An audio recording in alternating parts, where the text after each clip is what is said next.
Let's go. So my name is Matthew Kerr. I'm the co-executive director of Beyond the Bars. Want to introduce, thank you all so much for being here. I want to introduce some amazing VIPs that we have here today. Thank you so much, Representative Amin Brown, for being here. Delegation Chair Morgan Cephas, Representative Danilo Burgos, Representative Joe Hohenstein, Representative Derisha Parker, and Councilmember Jamie Gaudier.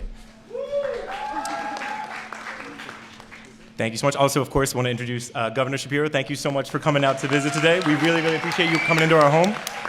And thank you so much for visiting the amazing space that we're in, which is the Community Education Center, which is a historic and incredible art space that has been a hub in Powelton Village in West Philadelphia for the last 50 years. Thank you so much to Ms. Terry Shockley for hosting us constantly and what she does in our community. All right, thank you so much. All right. Hello, my name is Matthew Kerr, and I'm the co-executive director and co-founder of Beyond the Bars, a student-driven and community-based music and resource connection nonprofit dedicated to interrupting the cycles of violence and divestment in Philadelphia while empowering the next generation of leaders. In 2021, there were 562 homicides in Philadelphia, marking it the deadliest year in our city's history. While our city reeled from the collective trauma, there was a consistent question of how we could stop the violence, with many thinking that it was impossible. The question of what causes violence in our community, however, is not some mystery that can't be known. I learned some of those causes 10 years ago when I co-founded Beyond the Bars as a music program at the time for youth who were incarcerated. We began in a jail cell where we taught music to youth who were being tried as adults for charges that were often violent. In running our volunteer-based music program at the time, we saw our young people grow and thrive with music, but we also heard of conditions and systems that they had experienced that had led them up to that point. Through our community and through music, our young people thrived. They opened up, they were leaders, they brought more young people in to make music in our space, but they also discussed experiencing things like housing and food insecurity, educational divestment, a lack of safe spaces to just be a kid, exposure to trauma without outlets for healing, and a general feeling of isolation and that the city didn't care for them. This was back in 2015. In hearing this, we realized that any person can be considered at risk if we do not have access to community and the resources that we need to grow and thrive. In listening to our young people, we realized that the problems that led to violence were systemic and could not be combated by just one org or just by music. So we didn't. And while Philadelphia is one of the poorest big cities in the country, we are incredibly rich in community. With over 75 amazing partners and the incredible support of our city through things like CEG and all of our amazing city council, as well as our state with funding from PCCD, as well as the incredible, powerful voice of our youth, our teachers, and community partners, we were able to go out and we built 55 music labs all across the city in locations ranging from, thank you. Yeah. That's clapping for the young people. That was their idea. But these music labs, they weren't just at a school. They were, but they were also in youth shelters and trauma clinics and all those different touch points that our young people had said that they wish they had music, as well as schools, community hubs, rec centers. When you meet a Beyond the Bars student, they could be coming from an amazing school, an amazing rec center, but we wanted to make music as accessible as possible. Sorry about that. All right, here we go. Music is in our DNA. It is an intrinsic way for us as human beings to both grow and heal emotionally, as well as connect communally. We use music as a medium for meeting youth wherever they're at, building up their self-expression and self-efficacy skills, and then connecting them to whatever resource they need, and providing platforms for their leadership as they grow in a community that has their back. An example of this can be seen in one of our students we'll call Kay. When we first met Kay in one of our diversion programs, he was incredibly quiet and closed off, and had clearly experienced a lot. Through music and a supportive community, we saw him begin to open up. As he built trust with our community of passionate teachers and youth leaders, he expressed needs for support such as food, mental health, employment, and shelter for a loved one. Through our ecosystem of support model with so many amazing partners, we were able to work with organizations like Share Foods, TCRC, Covenant House, CHOP, Yeah Philly, and Akia's Heart to ensure that every single one of those needs were met. As he grew in the program with our amazing partners, we saw him thrive, and not just focus on himself, but begin to advocate for others and work towards supporting resource giveaways in his community. His leadership shined through, and today, after going through our student-teacher program, he is now a trauma-informed music facilitator, combating gun violence by teaching younger youth how to express themselves through music, and ensuring that they feel cared for. His voice, brilliance, and talent is indicative of all of the young people within BTB. Who continue to build it to be what it is and have done everything to make BTB what it is today. It is also indicative of all of the youth of our city. Remembering the ways in which our youth were incarcerated and stated that they felt the city did not like them, we just recently held the second annual Philly Youth Music Fest. This event was held at the Dell with over 30 powerful community-based orgs where we worked together collaboratively with our young leaders to combat the negative narrative that surrounds our youth by having a citywide celebration of them, having a whole day dedicated to showcasing their leadership, love, talent, and brilliance. The day was full of youth and intergenerational joy as we all came together to see our young people for who they really are. Beautiful things happen in our city, but they do not happen without the amazing support of PCCD and CEG, as well as the tireless work of our teachers, and the tireless work of our partners, and the tireless work of our youth leaders. BTB began with 10 students in a jail cell who said their needs were not being met and advocated for their community.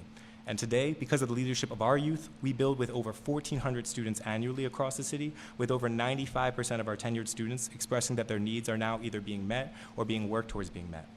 They also state that they feel as though they are growing as leaders with an increased feeling of connection to community that cares about them.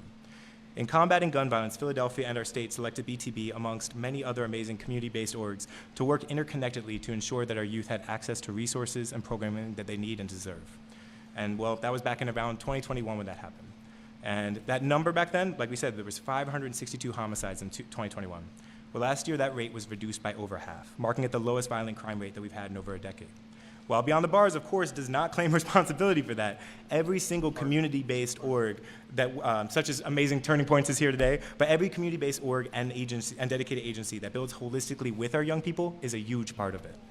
When you listen to and build with young people, and when you invest in systems not of harm but of compassion and community, we can do something that seems impossible and live in a more peaceful and just world that our young people deserve. Thank you so much. And at this time, I want to introduce Governor Shapiro. Thank you so much for coming to our home. Thank you. Good morning, everybody. Good morning. Let me just start by saying a word about Matt and this really sacred space. You know, this city is beautiful and wonderful and rich because of its extraordinary history, right? Because of its great sports teams, its world-class businesses, its incredible workforce. But I think what is the glue that binds this city together is that folks give a damn about one another. People pick up after one another. We all kind of got a little bit of a chip on our shoulder in order to look out for one another and protect one another. The spirit that Matt has, I see not only evident in this extraordinary place, but all throughout this city. People looking out for their neighbors and trying to help make sure they lift others up. That is an extraordinary form of charity. It's an extraordinary statement about your big heart, and our city is stronger because of you and so many like you. So Matt, thank you very, very much. We appreciate you. Thank you. And I got to say, music has an extraordinary power to bring us together. And I want to thank the young musicians who I got the chance to spend a little bit of time with earlier. I needed a little bit of music in my life today, and I got to tell you, it was incredibly inspiring to hear you and incredibly inspiring to watch you learn and love the process of making music.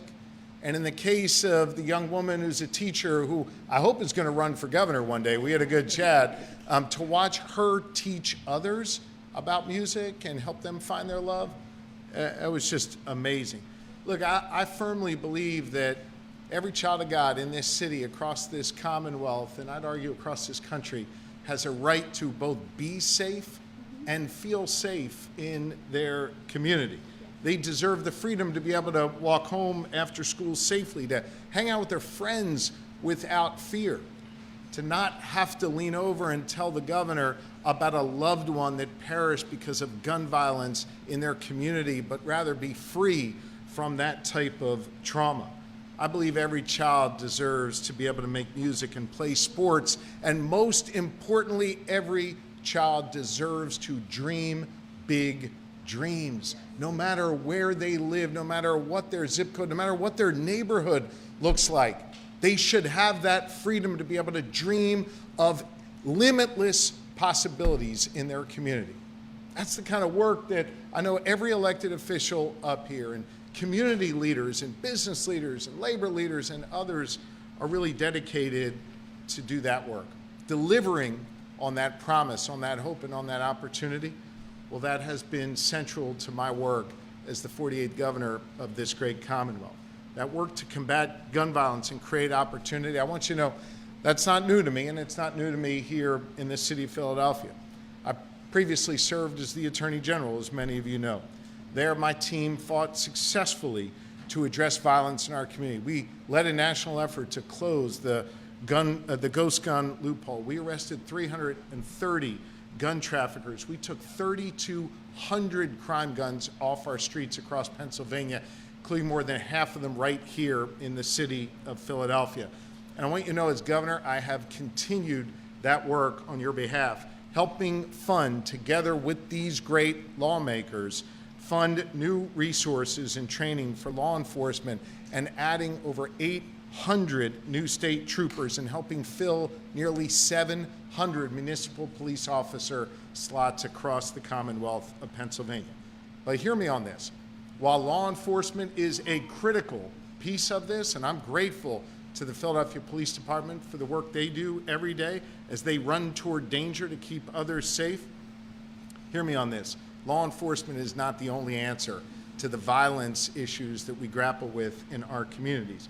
You see, what's clear to me from listening to you in the community, from my work as AG and my work as governor and collaborating with these fine leaders who are here with us today, is that we need a multi-pronged approach to dealing with gun violence, and we need it to be well funded. Yes, we have to invest in law enforcement, but we also have to invest in our neighborhoods. We have to invest in communities, and we have to invest in places like this that give our young people an outlet for their wonderful talents. As governor, I've tried to do just that. Since I took office as your governor, together with these lawmakers, we have invested $600 million in community programs just like this to look out for our children. $600 million.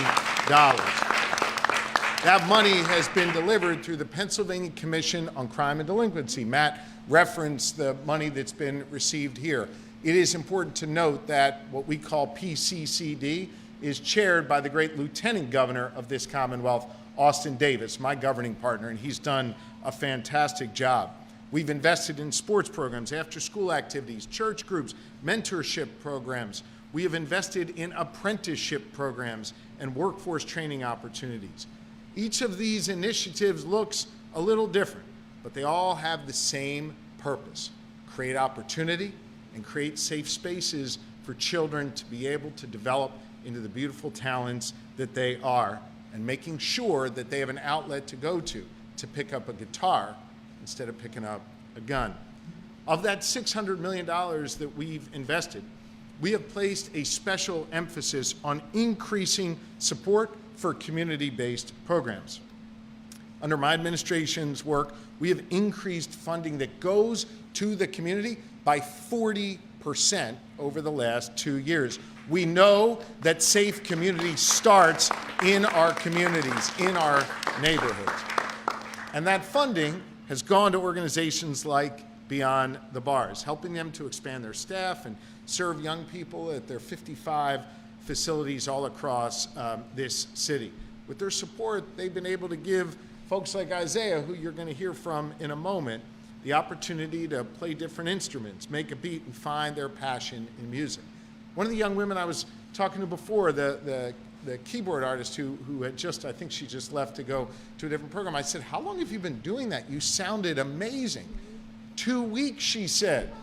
And I said, "Well, how the heck did you learn that in 2 weeks?" She goes, I just kind of always felt like I had that talent.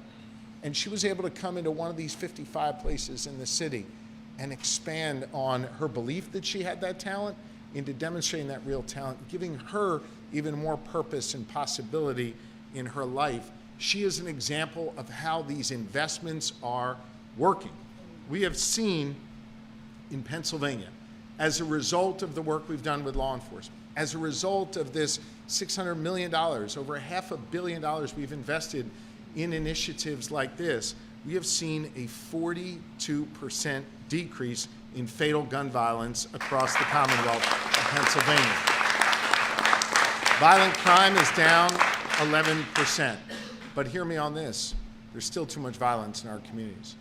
If you've been a victim of that violence, if you know someone who's been a victim of that violence, those statistics I shared don't matter a whole lot to you.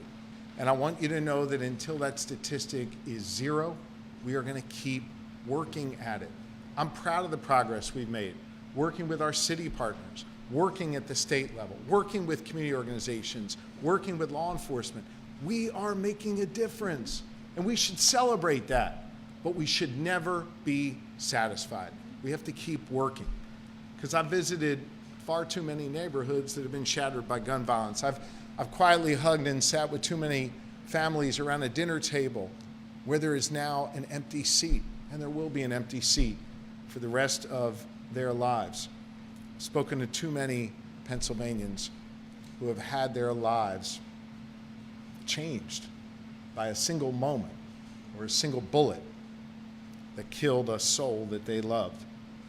Just this week, 5 people, including 4 children at the Christie Rec Center, were injured in a shooting. I got to tell you, that really hit me in the heart. I've been to the Christie Rec Center. My kids and I went there and we played basketball with Amon Brown, who did not go easy on me, I want you to know. He knocked me around a good bit. We went there, if you remember, after Kyrie Simmons was killed, a young person who used to play basketball at the Christie Rec Center. These rec centers should be an oasis from violence. Places like this should be free from violence. It's an example of how we have more work to do. We're going to continue to make these investments. We're going to continue to give a damn about these kids. We're going to continue to work together to address gun violence, which is a trauma that has caused too much fear and too much pain in our communities. And I need you to know I feel this not just as your governor, I feel this as a dad. I look at my 4 children in the eye, and I want for every child in Pennsylvania the opportunities that our children have had. I want every child to be able to walk down a street and not worry about violence the way my children can. And I need everybody to hear me on this. It doesn't have to be this way. We do not need to accept violence in our communities. So we're not paralyzed by it. That's why we're making investments. That's why we're trying to make a difference in people's lives. And I'm back here in Philadelphia today to reaffirm that commitment to all of you, that we're going to look out for our kids. We're going to lift up the people that are doing this important work in our community, and we're going to keep celebrating places like Beyond the Bars, who are having a transformational impact on the souls of this community, not just teaching them the skills of music, but putting them in a place where they can be safe. Hear me on this. Matt, we will never, ever be able to know how many lives you saved by having these 55 facilities open. But we know it's not zero, and we know that the impact you're having is great to keep people safe and to turn people on to music. There will be young people who come out of here who make this a profession, and they're going to do great in life. And I hope they remember us as they're doing great in life. And I hope they remember where it all started. And I hope they pay it forward to the next generation. There'll be others who leave here with a love of music but go on to pursue other things. But we can all know that we gave them a safe space to be, and we gave them an opportunity to see their 18th birthday, to see the promise of their future, to see real opportunity in their lives. That's the work we do every day. That's what real freedom is all about. And that's what makes this city so special. People lifting up others and looking out for others in our community, especially our children. As you probably know, these lawmakers and I are in the midst of working to finalize our state budget. I want you to know that I've asked lawmakers, Democrat and Republican alike, for another $10 million increase in successful violence initiatives like this one where we are today. It is important that we continue to make these investments. I think you may also know I'm one of the only governors in the country where we have a divided legislature, a Senate led by Republicans, a House led by Democrats. This is not easy work, finding common ground. We're working at it. We're being diligent about it. We're being serious and purposeful about it. And I want you to know we're getting there. We're making progress. It's hard to find common ground in this polarized society today. But I need you to know, for me, coming here and seeing these young people, coming here and seeing the promise of a place like this, coming here and seeing these wonderful mentors, that's only given me more energy to make sure that we continue to deliver for this community, and we continue to deliver to reduce violence in our communities. So thank you for bringing me here today. Thank you for showing me the good work you do.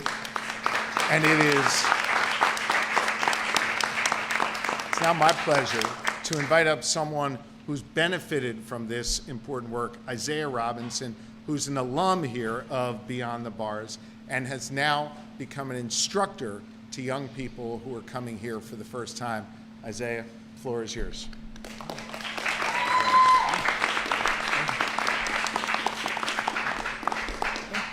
So, hi, my name is Isaiah Robinson. I joined Beyond the Bars in 2020 as a student. From the start, I was welcomed into a safe space and loving environment.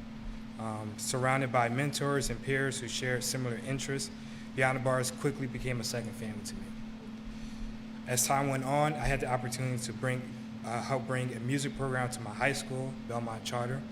I became a student teacher and later an adult teacher, right?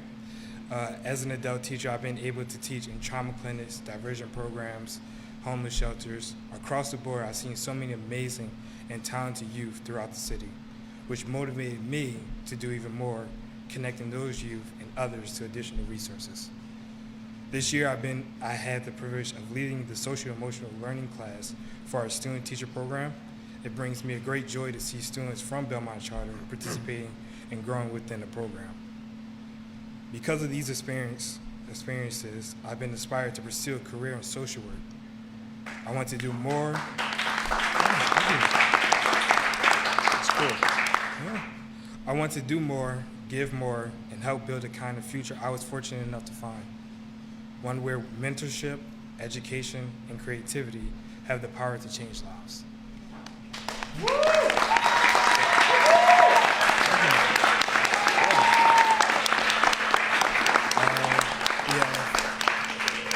We have Evangelina Manos coming up next. Good job, Isaiah.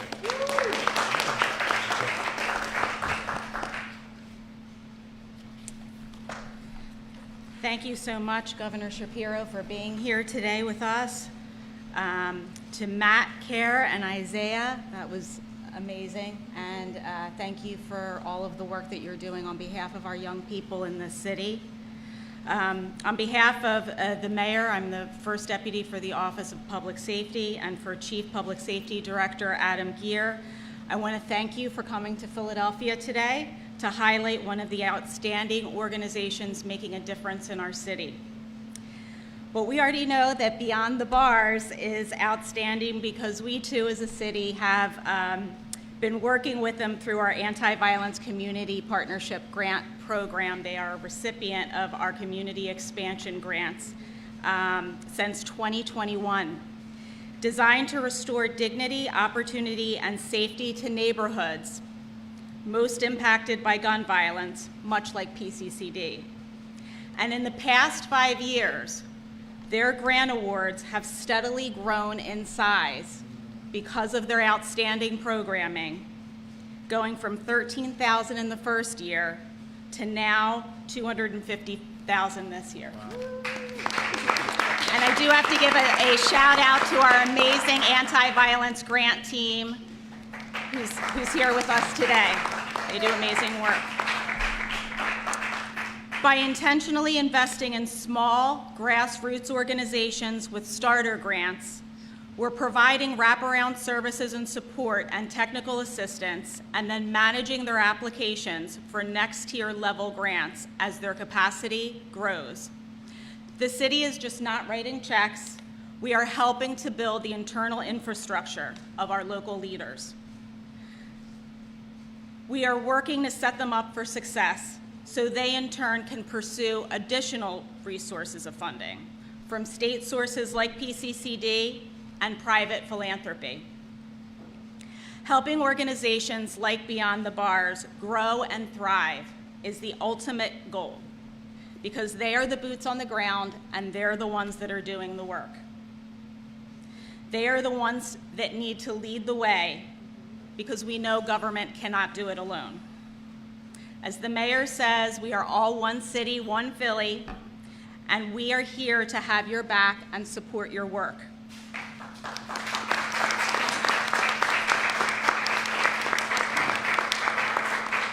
And having our governor here and our other officials, our city and state local officials, representing the Commonwealth's support and the city's support in our efforts to reduce violence, confirms for me that we are on the right path to making a difference. Thank you again, Governor, for coming to see us here in Philadelphia and for taking the time to highlight this amazing program that does this incredible work. I'd like to introduce Representative Eamon Brown.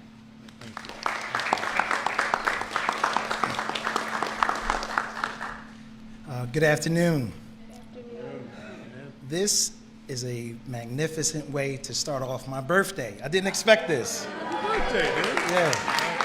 Yeah. Thank you. Playing a happy birthday song.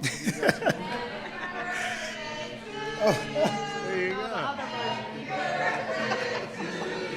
Wow.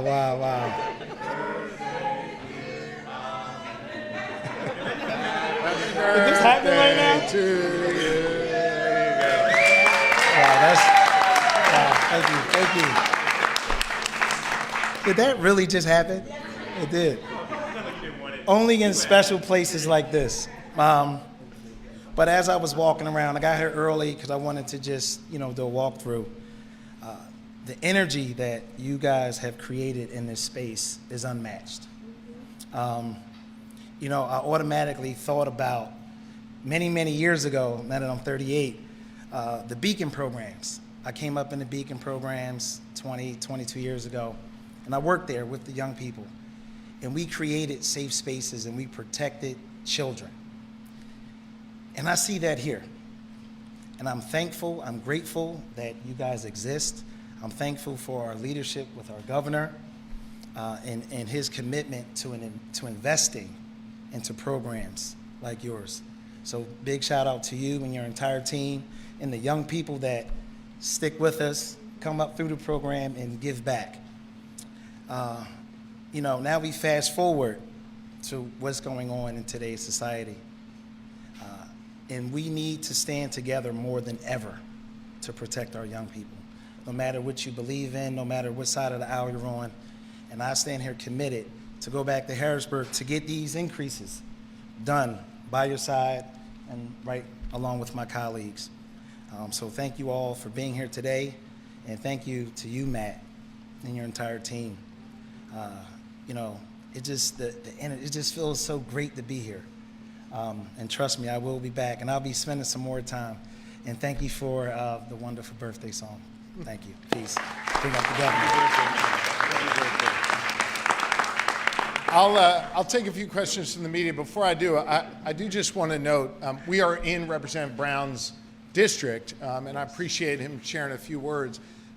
Do not lose sight of the fact that Representative Burgos is here, Representative Hohenstein is here, Representative Cephas was here a moment ago. Each one of them is the deciding vote on all of this funding. Each one of them has made sure that the funding that is passed has these kids in mind. So even though we may not be technically in their districts, they fight every day as a delegation together under Representative Cephas's leadership and together in the House Democratic Caucus to make sure that these things get done. And so I don't want it to be lost on the fact that I know you're outside your district, but you guys are just as much an important part of this work. So we appreciate you guys. Thanks very much. So with that, I'm happy to take a few questions. Why don't we start on this issue, and then we'll see if there's anything else. Yep.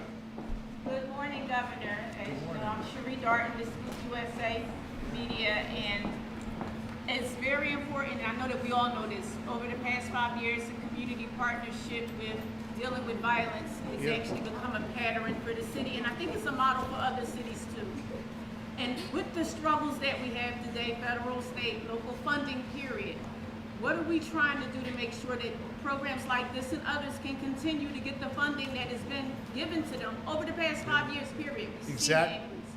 Exactly what we are all working on together in Harrisburg right now. Exactly what Mayor Parker and the councilwoman, I think Councilwoman stepped out, councilwoman are doing with the city budget is to make sure that when those dollars are divvied up, that we've got our kids in mind, whether it's funding the work in their classrooms or funding the work in a place like this where they come after school or where they come during the summer. It's a priority for every single person who's standing up here, and we're going to continue to fight to make sure these children get what they deserve, to give them freedom, to give them opportunity in life. Anything else? Okay. Imagine we got stuff on other topics. Go ahead, Lauren. On the budget, you said you're making progress. Yeah. Do you have an agreement on transit? Do you have an agreement on transit? So I'm not going to get into negotiating the specifics of it here in this setting. I can tell you that the leaders who are around the table, myself, Leader Bradford on behalf of the House Democratic Caucus, Leader Pittman on behalf of the Republican caucus in the Senate, we all understand the issues that need to be resolved in order to reach a final agreement. I think we're working together respectfully to get that done. I will tell you, I know it is frustrating. I introduced my budget about 175 days ago. We knew what the issues were then. We still know what they are now. But I also acknowledge that we're, working at a time where we not only have a divided legislature, we've got a lot of division in our society. And finding that common ground, that's critically important. It's taken longer than I would like, but I think we're going to get there, and we understand the important issues that need to be resolved. Given that, have you moved on anything since you introduced that budget? I'm not going to negotiate the budget here in this setting. I think we all have enough respect for one another to keep our conversations in that room and to try and make sure that we all win for the people of Pennsylvania and we're able to deliver the things that everyone needs to deliver for their communities. The one thing I can tell you we've all agreed on with absolute certainty is that we all have to compromise, and that's what we're doing right now. Governor, the Trump administration moving forward with its review. Sorry, Pat, I was going to call on you, but go ahead. The administration's moving forward with its review of some of the exhibits at Independence Hall, specifically those depicting slavery, discussing slavery. Just wanted to get your thoughts on that. Yeah, I shared some thoughts on this the other day. I mean, look, I think protecting our history is about telling the truth. It's about acknowledging what really happened. This is the birthplace of the whole thing, right here in the city of Philadelphia, nearly 250 years ago. And I think it's important that we know our history, and I think it's important that we know all aspects of our history. If we don't reckon with the reality of our past, then I don't think we can learn from it and move forward together. So, I think the fight that we have for freedom continues to this day, and the way that we perfect our union, the way we expand freedom, is by understanding our history so we know the future and we know the destination that we are trying to get to. I think the president's seeming attempts to try and rewrite our history goes against the very values that this nation stands for. I have grown increasingly concerned by the way in which President Trump and Vice President Vance speak about certain people in this country. Go look at what Vice President Vance said at Claremont University about a week or so ago. He believes in a tiered system in America, that certain people would count more than others based on what they look like or how long they've been here. We're a nation of immigrants here. We are a nation that has been warm and welcoming to all people who come here and pledge allegiance to this flag, pledge allegiance to this common purpose. I do not believe that trying to erase our shared history or try and put Americans into certain buckets or tier Americans based on who J.D. Vance or Donald Trump thinks count more or is more important than others. I don't believe that that's the American way. I think there is a battle for the soul of this nation going on right now. I think there is a battle for making sure that here in America, we still respect everyone, no matter what they look like, where they come from, who they love, or who they pray to. And I think it is important that as we engage in that battle, we don't whitewash our history the way the Trump administration seemingly wants to. The city of Philadelphia, the Commonwealth of Pennsylvania, has been central to the history of this nation, and we're going to protect that.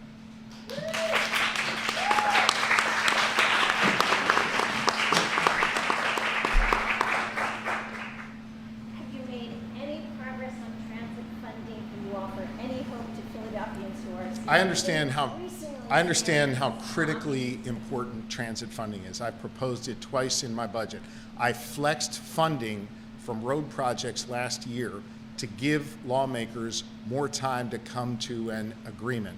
I know how vital mass transit is to the economy of this entire Commonwealth and how vital SEPTA is for the vitality of these communities. I know that the House Democrats understand that as well. They've passed funding for mass transit, not just SEPTA, but mass transit across the state. I believe it's been 4 times now. 4 times. And I think we all understand just how critically important it is, and we're going to keep working at that issue. Cole? No, it's what I said to Lauren before. I'm not going to negotiate the budget here through the media, and I'm not going to get into our private discussions. I'm telling you how important I view this issue, and I'm also telling you that the House Democrats view it as important. They passed it 4 different times. Cole? Governor, a few weeks ago, a King's Bench petition Can you was... speak up? The fan makes it hard to hear. Apologize. Governor, a few weeks ago, a King's Bench petition was filed in the state Supreme Court. Essentially, they want to rule that the primary system in the state is unconstitutional in their opinion due to the fact that independent and unaffiliated voters cannot vote in the primaries. So I guess generally speaking, I don't know if you've seen that particular petition, but I guess your thoughts on that lawsuit, and also do you think independent and unaffiliated voters should be able to vote in Pennsylvania's primary system? I haven't had a chance to take a look at that filing. I will look at it. I'm happy to get back to you with a response on it. And yeah, I know the lawmakers have been thinking about that issue from a legislative perspective for some time, and I'll wait to kind of hear more from them to see if there's a consensus building there. But I'll get back to you on the suit. I haven't had a chance to see it. But beyond the lawsuit, though, what do you think, generally speaking, about open primaries? Again, do you think ultimately you're in favor of keeping the system the way it is right now? I'll have to take a look at it, and I think I'll speak through whatever filings my office chooses to submit on that case. I have one more thing on the budget, and I do have a question on something else as well. And this is not about negotiations, but there is another deadline coming, which is SEPTA is planning to make changes on August 24th. They're cutting bus routes. People are being informed of it. They're seeing the signs up there. I talked to somebody the other day who said he's planning to get a car, and he knows August 24th is his deadline to get this done. What do you say to folks who rely on SEPTA? Should they prepare for those cuts to go into effect? If that person lives in Northeast Philadelphia, call Senator Picozzi, who's a Republican in the state Senate, and tell him to go back to Harrisburg and vote to pass transit funding the way the House Democrats did. What I would say to every Philadelphian, every Pennsylvanian, is that I understand the importance of mass transit. I understand the need to get that done. The House lawmakers who are here have already voted 4 times to do that, and we're going to continue to work at it to make sure that we fund mass transit across Pennsylvania. Do you support Senator Picozzi's proposal regarding accountability? I want to make sure that we fund mass transit, and we will have a broader dialogue of other legislation that may or may not accompany that. I'm not going to get into that here in this setting. I have one more thing that's not related to this. I interviewed the Attorney General. This week. Can I just ask you to speak up? I interviewed the Attorney General, Pennsylvania's Attorney General this week. I'm not sure whether you've seen it, but I asked him about the lawsuits that you filed against the Trump administration, and he responded. He spoke generally about lawsuits that have been filed by attorneys general across the country, saying that those can be very performative. Do you think there is a performative aspect of the lawsuits you filed against them? I haven't seen your interview with the AG. Here's what I'll tell you. The Commonwealth Attorneys Act in Pennsylvania gives the power to the governor, if he so chooses, to bring a legal action on behalf of the Commonwealth. I have brought 8 legal actions on behalf of the good people of Pennsylvania, and I've been able to bring back almost $3 billion that Donald Trump illegally took away from our Commonwealth. We've returned that money to our school children, to our farmers, to our communities that had been hurt because of a decision the Trump administration made to take funding away from Pennsylvania. Go look at my record in this space. I file the lawsuits, I win, the good people of Pennsylvania get their money back. If anyone is going to mess with a Pennsylvanian, including the President of the United States, they're going to have to go through me. And I got a pretty damn good track record of delivering for the good people of Pennsylvania. Thank you.